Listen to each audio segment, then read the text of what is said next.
Hello friends, હું સાગર મહેતા આપણી YouTube ચેનલમાં આપ સૌનું ફરી એકવાર હાર્દિક સ્વાગત કરું છું. મિત્રો, આપણે અર્થશાસ્ત્ર વિષયમાં લાસ્ટ ટાઈમ ચેપ્ટર નંબર 11 વિષયનો સંપૂર્ણ પરિચય મેળવી ગયા છે. એ ચેપ્ટર પણ આપણા માટે બોર્ડની પરીક્ષામાં પૂછાવા માટેનું સૌથી મહત્વનું ચેપ્ટર કહી શકાય. મિત્રો, આ ચેપ્ટર નંબર 11ની સાથે આપણે અર્થશાસ્ત્રનો સંપૂર્ણ પરિચય મેળવી લીધો. તેમ છતાં હજી ફરી એકવાર આપણે આખા ચેપ્ટરને અથવા તો આખી બાબતને અર્થશાસ્ત્રમાં જેટલા પણ ચેપ્ટરો છે તેના વિશેનો પ્રાથમિક પરિચય મેળવી જઈએ. તેમજ જે વિદ્યાર્થીઓ આગળના ચેપ્ટરો નથી ભણ્યા તે માટે ફરી પાછી એક સુવર્ણ તક છે. આજના વિડીયોની અંદર હું મિત્રો તમને ચેપ્ટર નંબર 1 થી ફરી પાછું અર્થશાસ્ત્ર શું છે, ધોરણ 12ના બોર્ડની પરીક્ષામાં અર્થશાસ્ત્ર વિષયમાં કઈ કઈ બાબતો તમને સમજવા લાયક છે, પૂછવા લાયક છે, તે વિષયનો ફરી એકવાર આપણે પરિચય મેળવી લઈએ. તો આજના વિડીયોની અંદર આપણે ચેપ્ટર નંબર 1 જે અર્થશાસ્ત્રમાં આલેખ છે તેના વિષયનો આજે આપણે પરિચય મેળવીશું.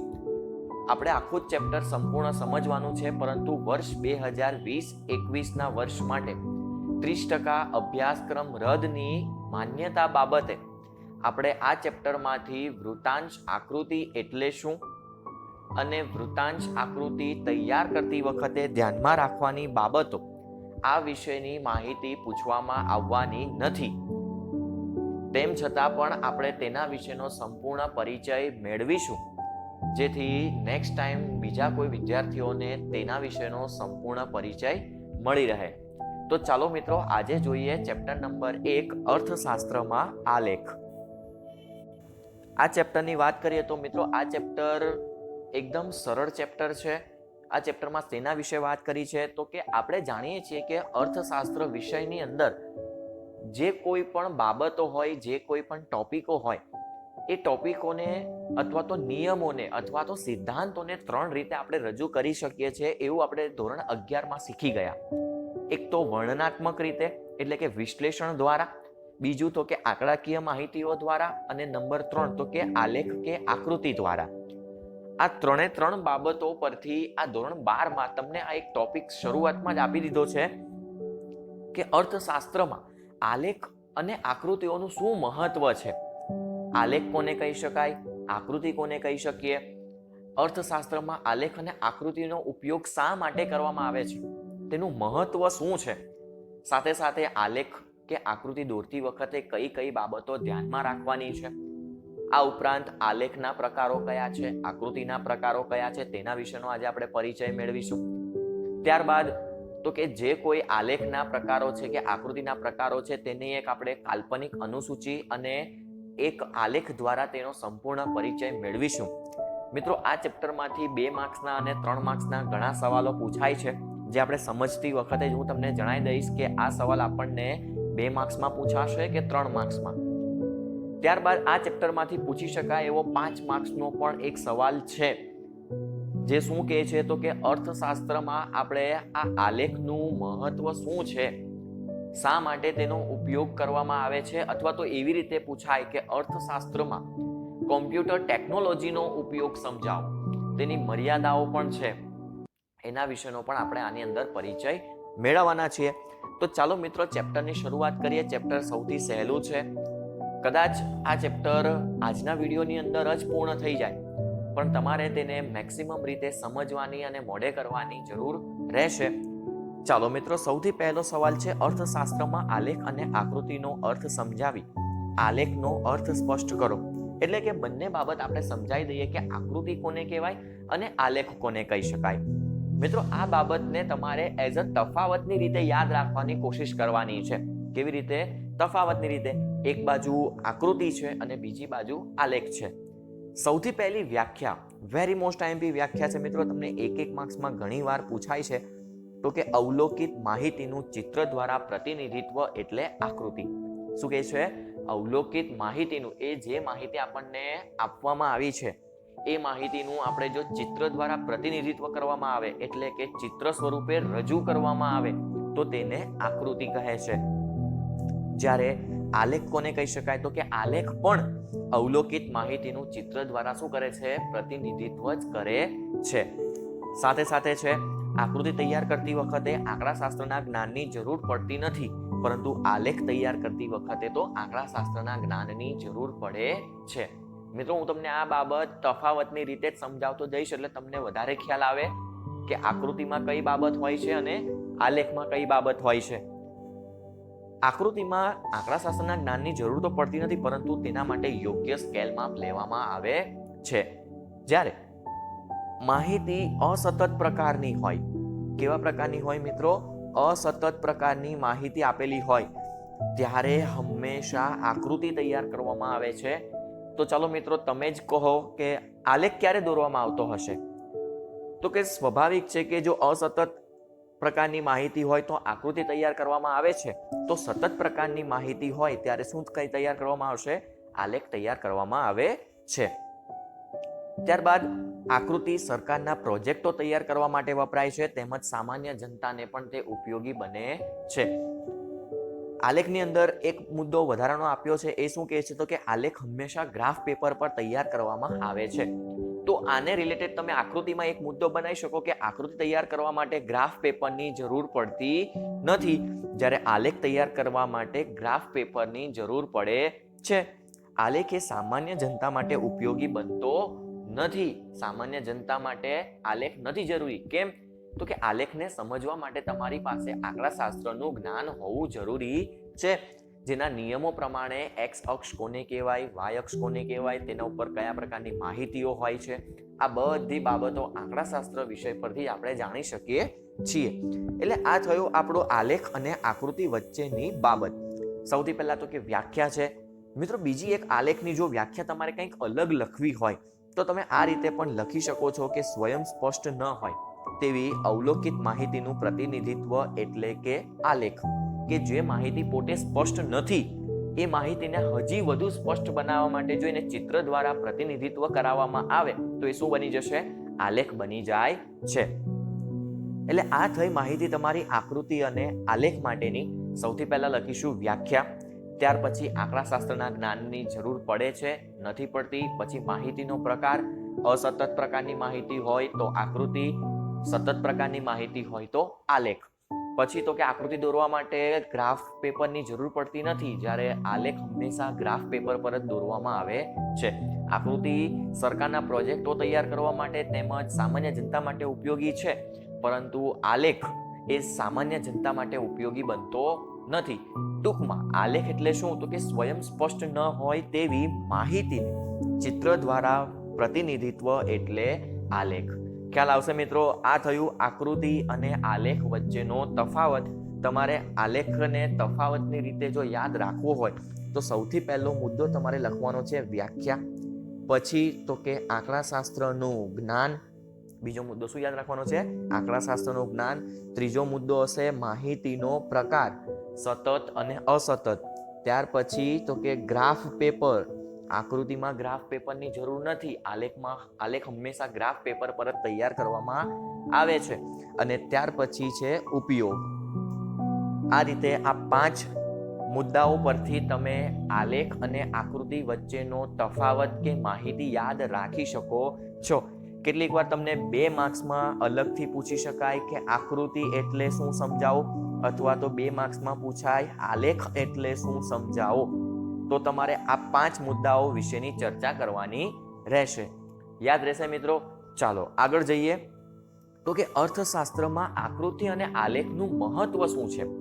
શા માટે અર્થશાસ્ત્રની અંદર જે કોઈ વિગતો છે, જે બાબતો છે એને સમજાવવા માટે આલેખ બહુ જરૂરી બને છે?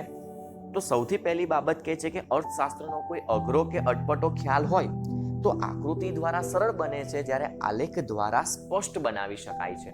શું કરી શકાય છે કે અર્થશાસ્ત્રની અંદરનો કોઈ ખ્યાલ છે, કેવો છે? બહુ અઘરો છે, કંઈક અટપટો છે, સમજ પડતી નથી વિશ્લેષણાત્મક પદ્ધતિ દ્વારા. તો આ જ માહિતીને આપણે કાલ્પનિક આંકડાઓમાં, અને આ કાલ્પનિક આંકડાઓને જો આપણે આલેખ કે આકૃતિમાં ફેરવી જઈએ તો આ જ અઘરો કે અટપટો ખ્યાલ હવે આપણા માટે સરળ બની જશે. પછી આપણા માટે સમજવા માટે હોય કે સામેવાળા વ્યક્તિને સમજાવવા માટે હોય. ક્લિયર? બીજો મુદ્દો છે અર્થશાસ્ત્રમાં આવતા ફેરફારોને આપણે એક જ આલેખ ઉપર દર્શાવી શકીએ છીએ. દાખલા તરીકે વસ્તીને લગતો આલેખ તૈયાર કરતા હોય તો 1951 થી લઈને વર્ષ 2001 સુધી જેટલા પણ વસ્તીમાં ફેરફારો થયા છે, જેનું પ્રમાણ વધ્યું છે, ઘટ્યું છે, આ બધી જ બાબતો આપણે એક જ આલેખ પર સરળતાથી દર્શાવી શકીએ છીએ. પછી છે આલેખ દ્વારા જુદી જુદી બાબતો જેવી કે કોઈ વર્ગ, પ્રદેશ કે સમયગાળાની સરખામણી પણ સરળતાથી કરી શકાય છે.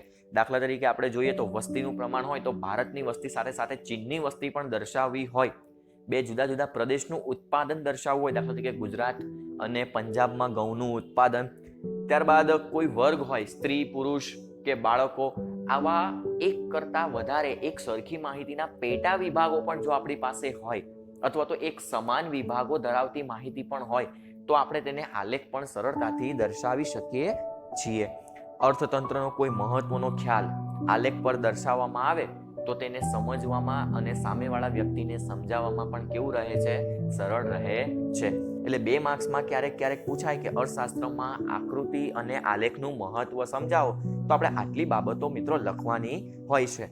સૌથી પહેલું તો કે અઘરો કે અટપટો ખ્યાલ આકૃતિ દ્વારા સરળ બને છે, આલેખ દ્વારા સ્પષ્ટ બને છે, ક્લિયર બની જાય છે. પછી ફેરફારો, તો કે અર્થશાસ્ત્રમાં આવતા ફેરફારોને આપણે એક જ આલેખ ઉપર દર્શાવી શકીએ છીએ.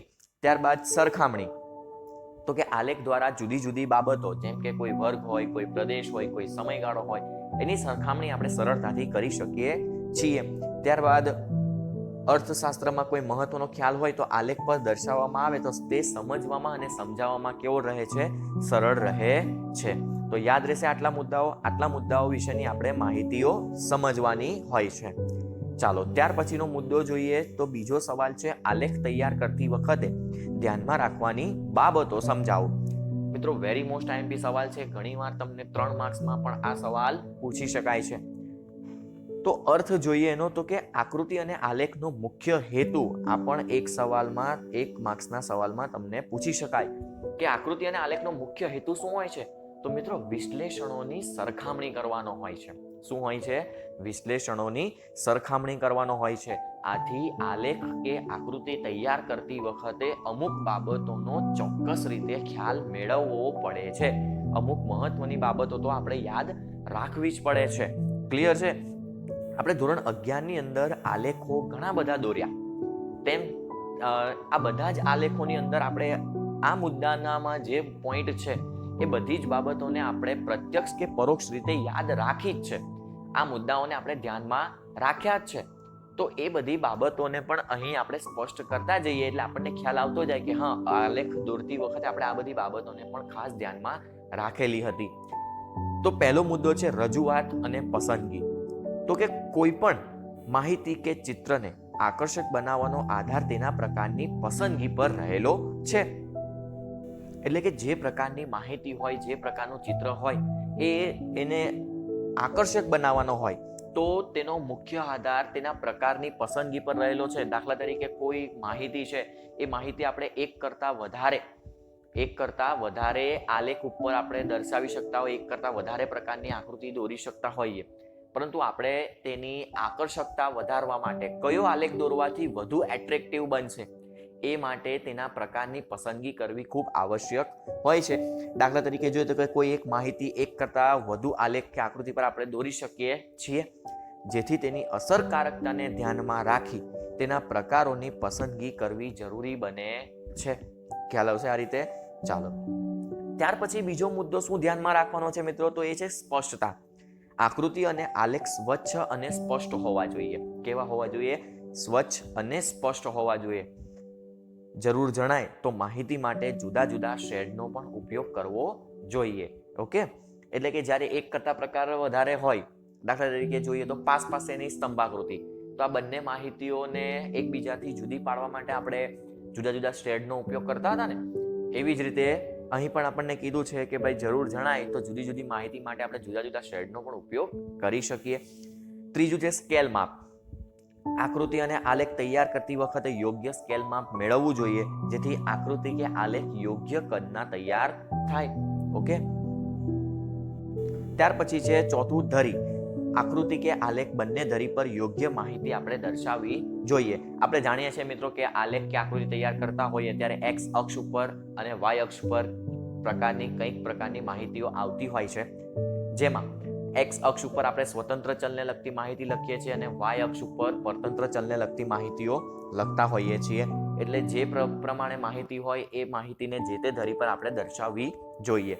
પાંચમું છે માહિતીનો સ્ત્રોત, કે આ માહિતી ક્યાંથી લેવામાં આવી છે તે પણ આપણે દર્શાવવું જરૂરી બને છે. કે આકૃતિ કે આલેખ જે માહિતી માટે તૈયાર કરવામાં આવે તે માહિતી અને તેનો સ્ત્રોત પણ આપણે દર્શાવવો જરૂરી બને છે, જેથી તેની અસરકારકતામાં શું થઈ શકે? વધારો થઈ શકે. અને છઠ્ઠો પોઈન્ટ છે ટૂંકી ગણતરી. તો કે સંબંધિત માહિતીને અનુસાર જો કોઈ ટૂંકી ગણતરીની જરૂર પડે તો એ ટૂંકી ગણતરી પણ આપણે શું કરવી જોઈએ? સાથે સાથે દર્શાવી દેવી જોઈએ. એટલે આલેખ કે આકૃતિ તૈયાર કરતી વખતે આપણે આ 6 બાબતોને ખાસ ધ્યાનમાં રાખવાની છે. મિત્રો, આ સવાલ તમને 3 માર્ક્સમાં ફરજિયાતપણે વારંવાર પૂછાય છે. એટલે કઈ કઈ બાબતોને આપણે ધ્યાનમાં રાખીશું? તો સૌથી પહેલું હતું રજૂઆત અને પસંદગી, ત્યાર બીજું સ્પષ્ટતા, ત્યારબાદ સ્કેલ માપ, ચોથું છે ધરી, પાંચમું છે માહિતીનો સ્ત્રોત અને છઠ્ઠું છે ટૂંકી ગણતરી. ચાલો ત્યાર પછી જોઈએ આકૃતિના પ્રકારો. આ પણ સવાલ તમને 2 માર્ક્સમાં ઘણી વખત પૂછાય છે. જેમાં નંબર 1 છે ચિત્રાકૃતિ, વિકર્ણ આકૃતિ, સમય આધારિત રેખા આકૃતિ, વર્તુળ આકૃતિ, પછી છે સ્તંભાકૃતિ. જેના 3 પ્રકારો આપણે જાણીએ છીએ: સાદી સ્તંભાકૃતિ, પાસપાસીની સ્તંભાકૃતિ, વિભાજિત સ્તંભાકૃતિ અને છઠ્ઠો પોઈન્ટ હશે વૃતાંશ આકૃતિ. મિત્રો, આટલા તો આકૃતિના પ્રકારો છે, જેમાંથી આપણે માત્ર અભ્યાસ 3 જ બાબતનો કરવાનો છે, જે છે સમય આધારિત રેખાકૃતિ, પાંચમું છે સ્તંભાકૃતિ અને છઠ્ઠું વૃતાંશ આકૃતિ. અને વર્ષ 2020-21ના વર્ષમાં જે વિદ્યાર્થી બોર્ડની પરીક્ષા આપવાના છે એ વિદ્યાર્થીઓ માટે વૃતાંશ આકૃતિનો ટોપિક પણ ધ્યાનમાં લેવામાં આવ્યો નથી. એટલે એવા વિદ્યાર્થીઓને તો માત્ર 2 જ બાબતો, એક તો છે રેખા આકૃતિ અને બીજું છે સ્તંભાકૃતિ વિશેની માહિતીઓ મેળવવાની છે. મિત્રો, કેટલીક વાર તમને આલેખના પ્રકારો જણાવો એવું પણ પૂછવામાં આવે તો એ પણ ખાસ બાબત ધ્યાનમાં રાખજો કે સામયિક શ્રેણી આલેખ હોય છે, સતત આવૃત્તિ વિતરણ ધરાવતી માહિતીનો પણ આલેખ હોય છે, સ્તંભાલેખ, આવૃત્તિ બહુકોણ, આવૃત્તિ વક્ર, સંચયથી આવૃત્તિ બહુકોણ અને લોગ આધારિત આલેખ. આ બધા પ્રકારના આલેખો પણ હોય છે. તો ચાલો મિત્રો, આકૃતિના પ્રકારોને સમજીએ. તેમાં સૌથી પહેલો આપણે આજે પ્રકાર સમજીશું સમય આધારિત રેખા આકૃતિ. શું શોધવાનું છે? સમય આધારિત રેખા આકૃતિ વિશેનો આલેખ આપણે આજે સમજીએ. તો 1 માર્ક્સમાં પૂછી શકાય કે ભાઈ રેખા આકૃતિ એ 2 ચલો વચ્ચેનો સંબંધ અને ઢાળ દર્શાવે છે. સંબંધ એટલે કે ધન સહસંબંધ હોય, ઋણ સહસંબંધ હોય, ઢાળમાં પણ હોઈ શકે ધન ઢાળ, ઋણ ઢાળ. આ બંને બાબત આપણે શેમાં જોઈ ગયા? તો કે માંગના નિયમમાં, પુરવઠાના નિયમમાં. આ બધા વિશેની માહિતીઓ આપણે જોઈ ગયા છીએ. જો દાખલા તરીકે આપેલું છે આપણને માંગ રેખા, એટલે આ બાબત તમારે ખાસ ધ્યાન રાખવાની છે મિત્રો, કે રેખા આકૃતિ એ 2 ચલો વચ્ચેનો શું નક્કી કરે છે? તો કે સંબંધ કે ઢાળ નક્કી કરે છે અથવા તો દર્શાવે છે. રેખા આકૃતિની અંદર સ્વતંત્ર ચલને એક્સ અક્ષ પર જ્યારે પરતંત્ર ચલને વાય અક્ષ પર લેવામાં આવે છે. એના વિશે તો આપણે જાણીએ છીએ કે આ બાબત તો કોઈ પણ આલેખમાં હોય એક દર વખતે એક સરખી જ રહેશે કે સ્વતંત્ર ચલ હંમેશા એક્સ અક્ષ પર, જ્યારે પરતંત્ર ચલ હંમેશા વાય અક્ષ ઉપર જ લેવામાં આવે છે. રેખા આકૃતિ સમય આધારિત હોવાથી અર્થશાસ્ત્રમાં તેનો શું થાય છે? વારંવાર ઉપયોગ થાય છે. કેમ કે રેખા આકૃતિનું નામ જ છે સમય આધારિત રેખા આકૃતિ, જેમાં એક્સ અક્ષ ઉપર મોટે ભાગે સમય, વર્ષ જ લેવામાં આવે છે. દાખલા તરીકે વસ્તીને લગતી માહિતી હોય જુદા જુદા વર્ષો માટે, સમયગાળા માટે, ગરીબી હોય, ફુગાવાનો દર હોય, એના માટે પણ આ રેખા આકૃતિનો વારંવાર ઉપયોગ થાય છે. મિત્રો, રેખા આકૃતિને આપણે સમજવા માટે એક કાલ્પનિક અનુસૂચિ તૈયાર કરવામાં આવી છે. આ અનુસૂચિના આંકડાઓ આપણે મોઢે કરવાના નથી, પણ તમે તમારી રીતે કાલ્પનિક અનુસૂચિ તૈયાર કરી શકો છો. અને એના આધારે જો એક્સ અક્ષ તૈયાર થયો છે, એક વાય અક્ષ છે. એક્સ અક્ષ ઉપર સમયગાળો છે, જ્યારે વાય અક્ષ પર વસ્તી વૃદ્ધિનો દર લેવામાં આવ્યો છે. જે માહિતી જે તે સમયની હોય ત્યાં એક યોગ્ય ડોટ કરવામાં આવે છે અને ત્યારબાદ તેને સ્કેલ માપ અથવા તો સ્કેલ પટ્ટી વડે જોડી દેવામાં આવે છે અને આ રીતે એક રેખા આકૃતિ તૈયાર કરવામાં આવે છે. તો મિત્રો, આ થઈ તમારી સમય આધારિત રેખા આકૃતિ. છે ને એકદમ સરળ ટોપિક. શું કહે છે? સૌથી પહેલા તો કે રેખા આકૃતિ એ 2 ચલો વચ્ચેનો સંબંધ કે ઢાળ નક્કી કરે છે. રેખા આકૃતિમાં સ્વતંત્ર ચલ તરીકે જે માહિતી છે તેને એક્સ અક્ષ પર, જ્યારે પરતંત્ર ચલને લગતી માહિતી વાય અક્ષ પર લેવામાં આવે છે. રેખા આકૃતિ સમય ઉપર આધારિત હોવાથી તેનો અર્થશાસ્ત્રમાં વારંવાર ઉપયોગ કરવામાં આવે છે. ત્યાર પછી એક કાલ્પનિક અનુસૂચિ અને તેને અનુરૂપ એક આકૃતિ. ખ્યાલ આવશે આ રીતે? ચાલો ત્યાર પછી જોઈએ સ્તંભાકૃતિ વિશે માહિતી. સ્તંભાકૃતિ એક જ પ્રકારની માહિતીને તેના મૂલ્ય અનુસાર અલગ દર્શાવવા માટે તૈયાર કરવામાં આવે છે. મિત્રો, સૌથી પહેલા તો સ્તંભાકૃતિ વિશેનો પ્રાથમિક પરિચય મેળવી લઈએ, જેમાં છે વસ્તી, બેરોજગારી, સાક્ષરતા વગેરેનો સમાવેશ થતો હોય છે. મિત્રો, આ બધી બાબતો આપણે ખાસ ધ્યાન રાખીશું કે સ્તંભાકૃતિને આપણે આડી કે ઊભી ધરી પર પણ તૈયાર કરી શકીએ છીએ. દરેક સ્તંભની ઊંચાઈ જે તે માહિતીનું શું દર્શાવે છે? મૂલ્ય દર્શાવે છે. દરેક સમય માટે આપણે શું કરતા હોઈએ છીએ? અલગ અલગ સ્તંભ તૈયાર કરતા હોઈએ છીએ. જુદા જુદા સ્તંભ દ્વારા સ્તંભો વચ્ચેની આપણે શું કરી શકીએ? તો કે સરળતાથી સરખામણીઓ પણ આપણે કરી શકીએ છીએ. અને સ્તંભાકૃતિના પ્રકારો જોઈએ તો મિત્રો કેટલા પ્રકાર છે? તો કે 3 પ્રકાર છે. સાદી સ્તંભાકૃતિ, પાસપાસીની સ્તંભાકૃતિ અને વિભાજિત સ્તંભાકૃતિ. એટલે આ બાબત આપણે બધી ધોરણ 11માં જ્યારે સ્તંભાકૃતિનો પરિચય મેળવ્યો ત્યારે આ બધી બાબતો આપણે સમજી જ ગયા છે. ચલો એના પ્રકારો વિશેની માહિતી જોઈએ તો સૌથી પહેલું છે સાદી સ્તંભાકૃતિ. તો કે આ પ્રકારની આકૃતિ એક જ માહિતીને તેના જુદા જુદા મૂલ્યોમાં દર્શાવવા માટે શું થતી હોય છે? ઉપયોગમાં લેવાતી હોય છે. દાખલા તરીકે વસ્તી, બેરોજગારી, સ્ત્રી પુરુષનું પ્રમાણ વગેરે વગેરે. ત્યાર પછી એક અનુસૂચિ આપણને આપી છે. અનુસૂચિ પણ એક કાલ્પનિક અનુસૂચિ છે. તમે તમારી રીતે એને લખી શકો. અને મિત્રો, તમે જાણો જ છો કે સાદી સ્તંભાકૃતિ કેવી રીતે દર્શાવી શકાય? તો કે જો મિત્રો આ રીતે આપણે એને દર્શાવી શકતા હોઈએ છીએ. ખ્યાલ આવે છે મિત્રો? આ બધી માહિતી આપણે ધોરણ 11માં શીખી જ ગયા છે. ત્યાર પછી સ્તંભાકૃતિનો બીજો પ્રકાર તો છે કે પાસપાસીની સ્તંભાકૃતિ. તો કે આ પ્રકારની આકૃતિ એક જ માહિતીને 2 જુદા જુદા વિભાગોમાં દર્શાવવાની હોય, એટલે કે સરખામણી કરવાની હોય. દાખલા તરીકે વસ્તી છે તો ભારત અને ચીનની વસ્તી, ઉત્પાદન છે તો કે ગુજરાત અને પંજાબનું ઉત્પાદન. આવી રીતે જ્યારે જુદા જુદા વિભાગો દર્શાવવાના હોય ત્યારે સાદી પાસપાસીની સ્તંભાકૃતિ આપણે તૈયાર કરતા હોઈએ છીએ. દાખલા તરીકે જો તો ભારત અને ચીનની વસ્તી. આ બંને માહિતીઓને અલગ અલગ દર્શાવવા માટે આપણે જુદા જુદા રંગો કે શેડનો પણ ઉપયોગ કરી શકીએ, જેને આપણે બીજા શબ્દમાં કહીએ તો સંજ્ઞા સૂચિ પણ કહી શકાય. એને આધારિત એક કાલ્પનિક અનુસૂચિ આપણે તૈયાર કરી છે અને પાસપાસીની સ્તંભાકૃતિ આપણે મિત્રો આ રીતે તૈયાર કરી શકીએ. ખ્યાલ આવે છે? અને બાજુમાં જે દર્શાવ્યું છે તે સંજ્ઞા સૂચિ છે, જેના દ્વારા 2 જુદી જુદી માહિતીને આપણે એકબીજાથી શું કરી શકીએ? અલગ પણ તારવી શકીએ, અલગ વિભાજિત કરી શકીએ. ત્રીજો અને મહત્વનો પોઈન્ટ છે વિભાજિત સ્તંભાકૃતિ. તો કે એક જ પ્રકારની માહિતીને તેના પેટા વિભાગો દ્વારા જ્યારે દર્શાવવાના હોય ત્યારે વિભાજિત સ્તંભાકૃતિનો ઉપયોગ થાય છે.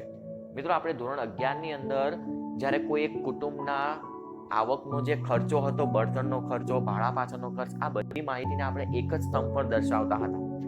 આ માહિતીઓ આવા પ્રકારની માહિતી હોય એટલે કે કોઈ માહિતી છે તેનો પેટા પ્રકાર પણ છે તો એને દર્શાવવા માટે વિભાજિત સ્તંભાકૃતિનો ઉપયોગ કરતા હતા. આમાં પણ જુદા જુદા વિભાગોને એકબીજાથી અલગ દર્શાવવા માટે જુદા જુદા રંગો કે શેડનો પણ શું કરી શકાય? ઉપયોગ કરી શકાય છે. એને અનુરૂપ એક કાલ્પનિક અનુસૂચિ છે અને તેને અનુસાર આપણે આ રીતે વિભાજિત સ્તંભાકૃતિ તૈયાર કરી શકીએ. અને આ પ્રકારના આલેખમાં પણ આપણે સંજ્ઞા સૂચિનો ખાસ ઉપયોગ કરવાનો હોય છે. ત્યાર પછી મહત્વનો એક સવાલ છે મિત્રો, એ છે સ્તંભાકૃતિ દોરતી વખતે ધ્યાનમાં રાખવાની બાબતો. તો કે સૌથી પહેલા સ્તંભાકૃતિ દોરતી વખતે શું ધ્યાન રાખવાનું છે? તો જો મહત્વના પોઈન્ટ નીચે હું તમને અંડરલાઈન કરાવી દઉં તો સૌથી પહેલું આપણે યાદ રાખીશું પહોળાઈ. તો કે દરેક સ્તંભની પહોળાઈ કેવી હોવી જોઈએ? તો કે એક સરખી હોવી જોઈએ. સાથે સાથે દરેક સ્તંભની ઊંચાઈ પણ કેવી હોવી જોઈએ? તો કે માહિતીના મૂલ્યને અનુસાર હોવી જોઈએ. જે માહિતીનું મૂલ્ય વધુ હોય તે માહિતી માટેનો સ્તંભ તેની ઊંચાઈ કેવી હશે? વધારે હશે. જે માહિતીનું મૂલ્ય ઓછું હશે તેનો સ્તંભ પણ કેવો હશે? નીચો હશે. દરેક સ્તંભ વચ્ચેનું અંતર પણ કેવું હોવું જોઈએ? એક સરખું હોવું જોઈએ.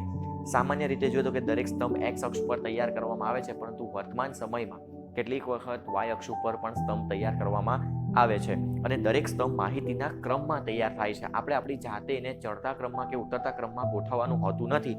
દરેક સ્તંભ જે પ્રકારની માહિતી આપી હોય એ પ્રકારના માહિતીના સ્વરૂપમાં જ તૈયાર કરવામાં આવતું હોય છે. એટલે મિત્રો, આ સવાલ પણ એકદમ સહેલો છે. કઈ કઈ બાબત યાદ રાખીશું? તો પહેલા તો પહોળાઈ, ઊંચાઈ, અંતર. પછી તો કે સ્તંભ એક્સ અક્ષ પર વાય અક્ષ પર તૈયાર થાય છે અને ક્રમમાં. ફરી એકવાર આપણે જોઈ લઈએ કે દરેક સ્તંભની પહોળાઈ એક સરખી હોવી જોઈએ. ઊંચાઈ તો કે માહિતીના મૂલ્યને અનુસાર હોવું જોઈએ. દરેક સ્તંભ વચ્ચેનું અંતર એક સરખું હોવું જોઈએ. મોટે ભાગે સ્તંભ એક્સ અક્ષ ઉપર તૈયાર થાય છે, પરંતુ વર્તમાન સમયમાં વાય અક્ષ ઉપર પણ તૈયાર કરવામાં આવતા હોય છે. અને ત્યાર પછીનો પોઈન્ટ છે કે દરેક સ્તંભ માહિતીના ક્રમમાં તૈયાર થાય છે, ચડતા કે ઉતરતા ક્રમમાં ગોઠવવાના હોતા નથી. જે પ્રકારની માહિતી આપી હોય એ જ પ્રકારે ગોઠવવાના હોય છે. ઓકે, એટલે આ થઈ આપણે સ્તંભાકૃતિ વિશેની માહિતી. ત્યાર પછીનો મહત્વનો પોઈન્ટ છે જે છે વૃત્તાંશ આકૃતિ. હવે જે વિદ્યાર્થીઓ વર્ષ 2020-21માં પરીક્ષા આપવાના છે એ લોકો માટે આ ટોપિક બોર્ડની પરીક્ષામાં પૂછાવાનો નથી. તેમ છતાં તમે તમારી જાણકારી માટે આ ટોપિક સમજી લો કે સૌથી પહેલા વૃત્તાંશ આકૃતિ એટલે શું, તો કે વૃત્તાંશ એટલે શું. વૃત્તાંશ આકૃતિ તો પછી, પણ વૃત્તાંશ એટલે શું આના વિશેની પણ માહિતી તમે ધોરણ 11માં શીખી જ લીધી છે. તો કે વૃત્તાંશ એટલે વર્તુળનો અંશ, વર્તુળનો એક ભાગ, જેને આપણે શું કહી શકીએ, વૃત્તાંશ કહી શકીએ. ચોક્કસ વ્યાખ્યા આપવી હોય ને તો મિત્રો એવું કહી શકાય કે ભાઈ આપેલી માહિતીને સમષ્ટિ સમજી લેવામાં આવે છે, તેમજ તેના પેટા વિભાગોને વર્તુળના અંશમાં ફેરવી જે આકૃતિ તૈયાર કરવામાં આવે તેને વૃત્તાંશ આકૃતિ કહે છે.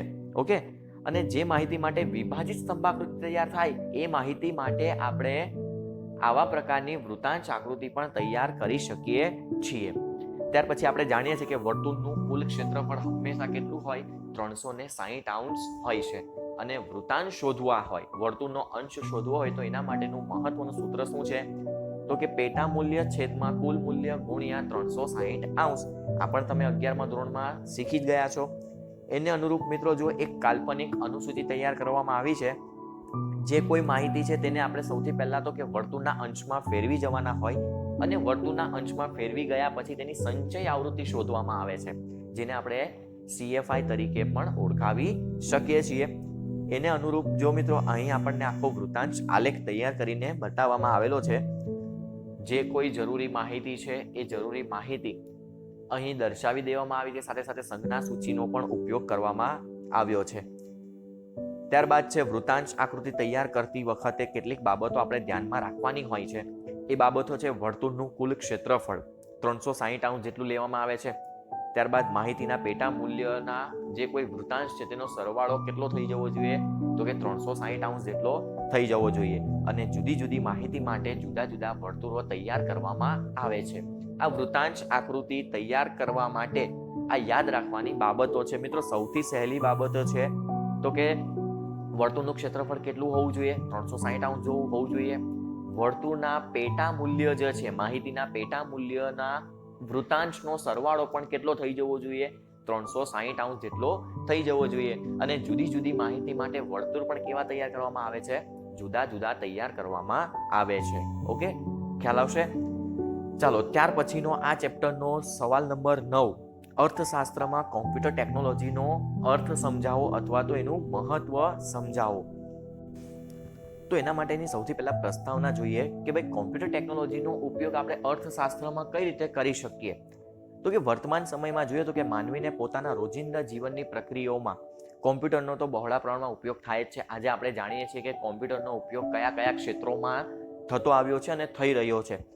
આપણે જોઈએ તો કે વર્તમાન સમયની અંદર આપણે કોમ્પ્યુટરનો ક્યાં ક્યાં ઉપયોગ કરતા હોઈએ છીએ, તો કે એકબીજા સાથે સંપર્કમાં રહેવા, ચલચિત્રોની ટિકિટો બુક કરાવવા માટે, ગીતો સાંભળવા માટે, વસ્તુઓ ખરીદવા માટે, બિલ ભરવા માટે, આ બધા માટે આપણે કોમ્પ્યુટર ટેકનોલોજીનો શું કરીએ છીએ, ઉપયોગ કરીએ છીએ. વર્તમાન સમયની વાત કરીએ તો કે અર્થશાસ્ત્રમાં પણ કોમ્પ્યુટર ટેકનોલોજીનો બહોળા પ્રમાણમાં ઉપયોગ થઈ રહ્યો છે, જે નીચે મુજબ આપણે દર્શાવી શકીએ. કઈ રીતે એનો ઉપયોગ આપણે અર્થશાસ્ત્રમાં કરવાનો છે, તો આ 5 પોઈન્ટ આપણે મહત્વના છે તે યાદ રાખીશું. જેમાં સૌથી પહેલું છે પ્રેઝન્ટેશન્સ બનાવવા.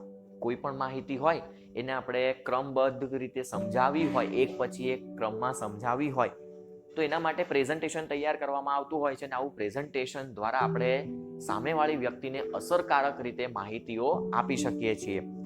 બીજું છે એક્સેલ વર્કશીટ તૈયાર કરવા માટે.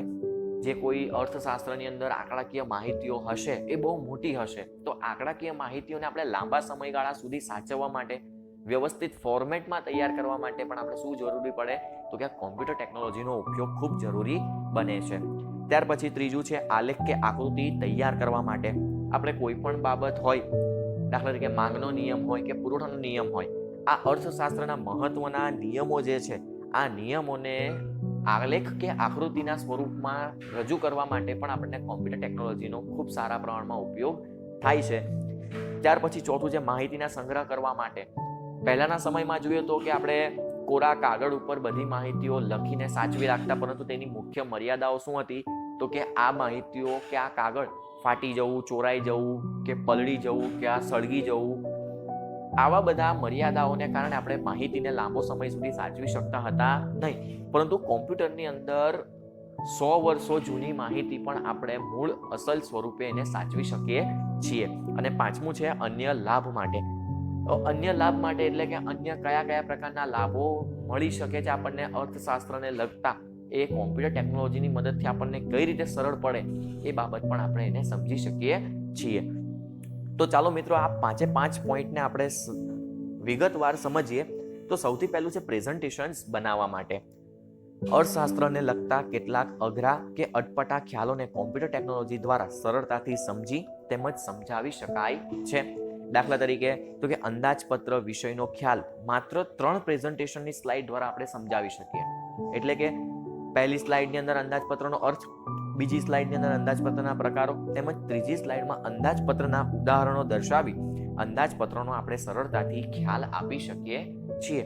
એટલે કહેવા શું માંગે છે કે અર્થશાસ્ત્રની અંદર જો કોઈ અઘરો કે અટપટો ખ્યાલ હોય અને આપણે એને જો કોમ્પ્યુટર ટેકનોલોજીની મદદથી એની અંદરના આવતા એનિમેશનો, એની અંદર આવતી રજૂઆતો, એના પ્રકારો દ્વારા જો સમજાવવામાં આવે તો આપણે સામેવાળા વ્યક્તિને સરળતાથી એ માહિતી સમજાઈ શકે. દાખલા તરીકે માનો કે અંદાજપત્રનો કોઈ ખ્યાલ છે, આ અંદાજપત્રનો ખ્યાલ સામેવાળી વ્યક્તિને આપવો હોય તો પ્રેઝન્ટેશનની 3 જ સ્લાઇડ દ્વારા તમે સમજાવી શકો. પહેલી સ્લાઇડમાં તો કે અંદાજપત્ર શું છે તેનો અર્થ આપી દો, બીજી સ્લાઇડની અંદર અંદાજપત્રના કેટલા પ્રકારો છે તે આપી દો, અને ત્રીજી સ્લાઇડમાં અંદાજપત્ર ઉદાહરણો સહિત જો સમજાવી દેવામાં આવે તો અંદાજપત્ર જેવો અઘરામાં અઘરો ખ્યાલ પણ આપણે સરળતાથી સમજાવી શકીએ છીએ. ત્યારબાદ બીજું છે એક્સેલ વર્કશીટ બનાવવા માટે. તો કે અર્થશાસ્ત્રમાં કોઈ ખ્યાલ અંગેની માહિતી ખૂબ મોટા પ્રમાણમાં હોય છે. આપણે જાણીએ છીએ કે અર્થશાસ્ત્રની માહિતી એટલી ઊંડાણપૂર્વક હોય છે, તેની સાથે સાથે આંકડાકીય માહિતીઓ પણ જોડાયેલી તો હોય જ છે. એટલે માહિતીનું પ્રમાણ વધારે તો એની સાથે સાથે આંકડાઓ પણ કેવા હશે? વધારે જ હશે. દાખલા તરીકે વસ્તીની જ વાત લઈ લઈએ તો કે વસ્તીના આંકડાકીય માહિતીઓ પણ બહુ ઘણી મોટા પ્રમાણમાં હોય છે. આ તમામ આંકડાકીય માહિતીઓને વ્યવસ્થિત રીતે સાચવવા માટે એક્સેલ વર્કશીટનો આપણે શું કરતા હોઈએ છીએ? ઉપયોગ કરતા હોઈએ છીએ.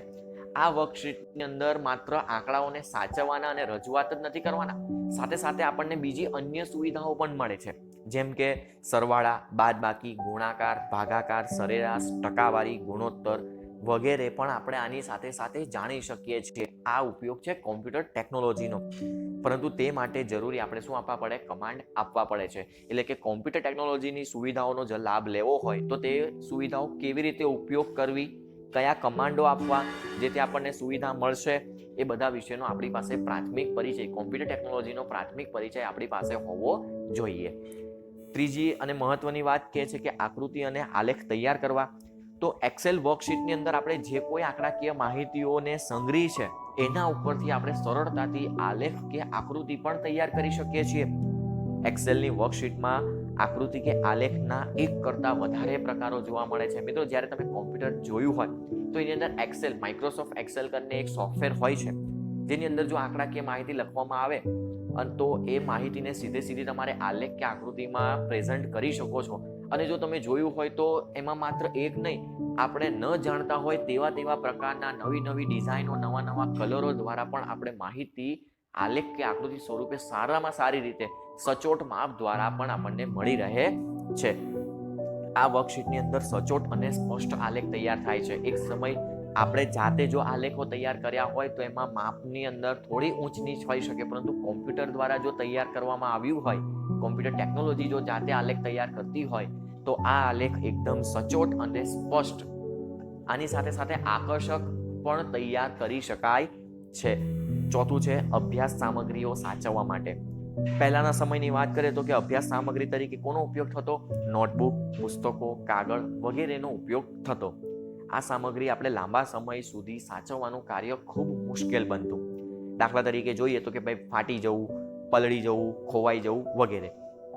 આધુનિક સમયમાં કોમ્પ્યુટર ટેકનોલોજીની મદદથી ઘણા વર્ષોની માહિતી સરળતાથી સાચવી શકાય છે, તેમજ તેની મુક્ત રીતે હેરફેર પણ આપણે શું કરી શકીએ છીએ. એટલે કે પહેલાના સમયની જે કોઈ મર્યાદાઓ હતી માહિતી સાચવવાની બાબતમાં, એ હવે માહિતીઓ સાચવવાનો પ્રશ્ન રહેતો નથી.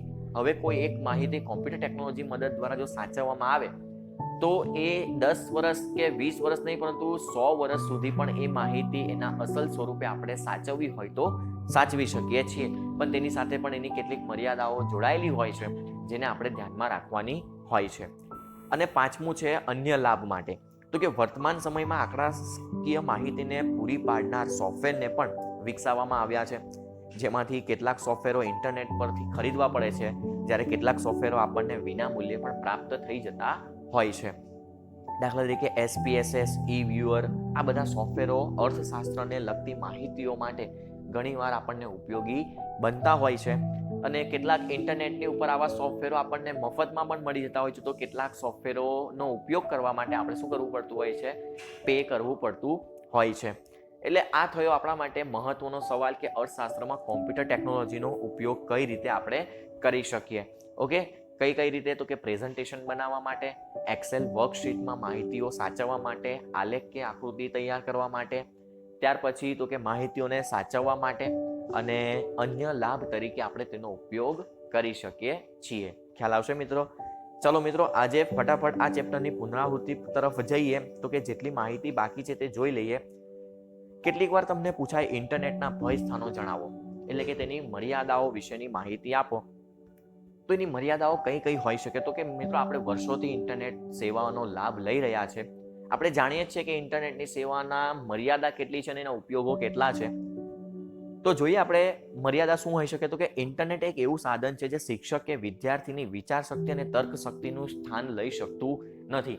આપણે જે કોઈ બાબતો વિચારીએ છીએ, તર્ક શક્તિથી કામ કરીએ છીએ, આપણા ફાયદામાં હોય તેવી બાબતોનો આપણે નિર્ણય લેતા હોઈએ છીએ. તો આવી બધી બાબતો અંગેનો નિર્ણય કયો યોગ્ય છે, કયો નિર્ણય યોગ્ય નથી, તે અંગેનું તારણ આ કોમ્પ્યુટર ટેકનોલોજી કે ઇન્ટરનેટ ટેકનોલોજી કરી શકતી નથી.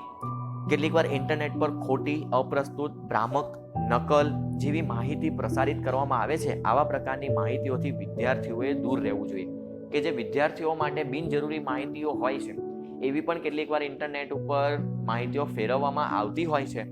આ માહિતી ફેરવવામાં આવતી હોવાને કારણે કેટલીક વાર વિદ્યાર્થીઓ પોતાના નિર્ણય શક્તિઓને ગેરમાર્ગે લઈ જાય છે.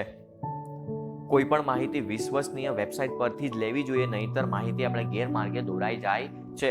પણ એના માટે પણ આપણી પાસે મિત્રો જ્ઞાન હોવું જોઈએ કે કઈ વેબસાઇટો વિશ્વસનીય છે અને કઈ વેબસાઇટો વિશ્વસનીય નથી. કેટલીક વાર આવી વેબસાઇટોની જાણકારીના અભાવને કારણે આપણે કોઈ ખોટી માહિતીઓને પણ લઈ લેતા હોય છે. વાયરસ કરીને કોઈ એક હાર્મ કરતું વ્યક્તિ જે કોમ્પ્યુટર ટેકનોલોજીને નુકસાન પણ કરી શકે છે. આપણી અગત્યની માહિતીઓ પણ ચોરાઈ શકવાનો ઇન્ટરનેટના માધ્યમ દ્વારા ભય રહેલો હોય છે. મિત્રો, કેટલીક વાર તમને આવા ટૂંકા સવાલ પૂછાય, NSSO નું પૂરું નામ જણાવો. તો એનું શું છે નામ પૂરું? તો કે નેશનલ સેમ્પલ સર્વે ઓર્ગેનાઇઝેશન, કે જે નિદર્શ તપાસ કરનારી એક સંસ્થા છે. એના વિશેનું પૂરેપૂરું આપણને માહિતી આપવામાં આવી છે. ત્યાર પછીની માહિતી પણ કેટલીક વાર મિત્રો તમને એકાદ માર્ક્સમાં પૂછાય છે કે ભાઈ CD એટલે શું? તો કે CD નું પૂરું નામ શું છે? તો કે કોમ્પેક્ટ ડિસ્ક છે. ઇન્ટરનેટ ને એ અભ્યાસ માટેનું આ એક શું છે? સાધન છે. આપણે જાણીએ છીએ CD નો તો આપણે ઘણા વર્ષોથી ઉપયોગ કર્યો છે, અને હવે વર્તમાન સમયની અંદર તો કે એનું પણ અસ્તિત્વ ધીરે ધીરે રદ થતું જાય છે. પેન ડ્રાઈવ અને મેમરી કાર્ડ જેવા સાધનોએ CD નું પણ કામ લઈ લીધું છે. આર્થિક માહિતી અંગેની ડેટા CD પ્રયોગશાળાઓ, સંશોધન કેન્દ્રો અને સરકાર દ્વારા પણ તૈયાર કરવામાં આવતી હોય છે. મિત્રો, આ બાબત તમને કેટલીક વાર MCQમાં પૂછાય છે, એટલે ખાસ ધ્યાન રાખજો કે આર્થિક માહિતી અંગેની CD કોણ તૈયાર કરે? તો કે ડેટા CD પ્રયોગશાળાઓ, સંશોધન કેન્દ્રો અને સરકાર તૈયાર કરતી હોય છે, જેથી તેને માહિતીને આપણે લાંબા સમય સુધી સાચવી શકીએ. ત્યાર પછી આ ચેપ્ટરનો છેલ્લો અને મહત્વનો સવાલ શું કહે છે કે કોમ્પ્યુટર ટેકનોલોજીની મર્યાદા. આપણે ઉપર ઇન્ટરનેટ ટેકનોલોજીની મર્યાદા જોઈ ગયા, હવે છે કોમ્પ્યુટર ટેકનોલોજીની મર્યાદા. તો કે કોમ્પ્યુટર એક જાતનું શું છે?